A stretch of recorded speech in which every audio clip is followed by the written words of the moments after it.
कोल्हापूर लोकसभा मतदारसंघातील निवडणूक एका मुद्द्यावरून चांगलीच गाजते। महाविकास आघाडीचे उमेदवार श्रीमंत शाहू छत्रपती महाराज यांना एमआयएमने दिलेल्या पाठिंब्यामुळे राजकीय वातावरण तापलेले आहे। पाठिंब्याच्या आडून एमआयएम कोल्हापुरात एंट्री करत असल्याने हिंदुत्ववादी संघटना आणि सामाजिक संघटनांनी देखील आता त्या आक्रमक झालेल्या आहेत।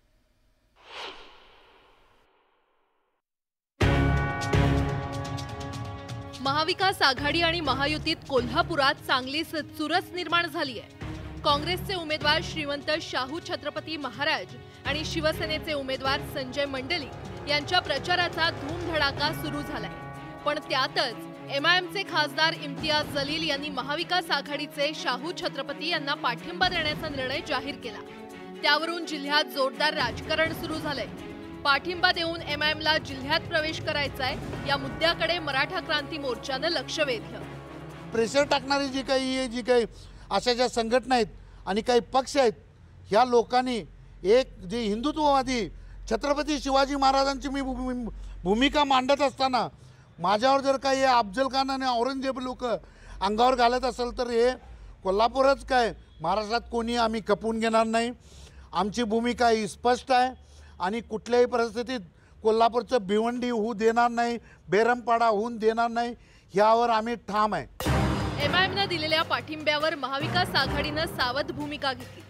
एमआयएमकडे पाठिंबाच मागितलेला नाही तर तो स्वीकारण्याचा प्रश्नच नसल्याचं महाविकास आघाडीच्या प्रसिद्धी पत्रकात नमूद करण्यात आले। या विषयाचं भांडवल करून समाजात गैरसमज करण्याचा विरोधकांकडून प्रयत्न सुरू असल्याचा आरोप महाविकास आघाडीने केला। महाविकास आघाडीने घेतलेल्या या भूमिकेचं हिंदुत्ववादी संघटनांनी स्वागत केलंय। एमआयएम सारख्या पक्षानं पाठिंबा दिलेला आहे आणि ह्यासाठी आम्ही परत मैदानात उतरायचं ठरवलेलं आहे की अशा जर घटना घडत असतील तर आम्ही पूर्णपणे विरोधात यांच्या जाणार। तरी एक चांगली गोष्ट झाली, महाराजांनी हा पाठिंबा नाकारलेला आहे।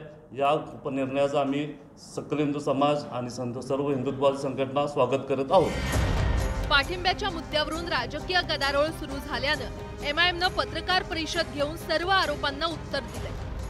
छत्रपती शाहू महाराजांनी त्यांचे उपकार आमच्यावर मुस्लिम समाजावर आहेत आणि अनेक समाजावर आहेत, ते उपकार कधीच फेटू शकत नाहीत, म्हणून आम्ही बिनशर्ती पाठिंबा त्यांना बिगर मागता दिलेला आहे। एकूणच एमआयएमने श्रीमंत शाहू छत्रपती महाराजांना दिलेला पाठिंबा, महाविकास आघाडीकडून पाठिंब्याचा करण्यात आलेला इन्कार आणि हिंदुत्ववादी संघटनांनी घेतलेली भूमिका यामुळे पुढील काही दिवस जिल्ह्यात त्याचे पडसाद उमटणार असल्याचं स्पष्ट झालंय। ज्ञानेश्वर साळोखे, न्यूज 18 लोकमत, कोल्हापूर।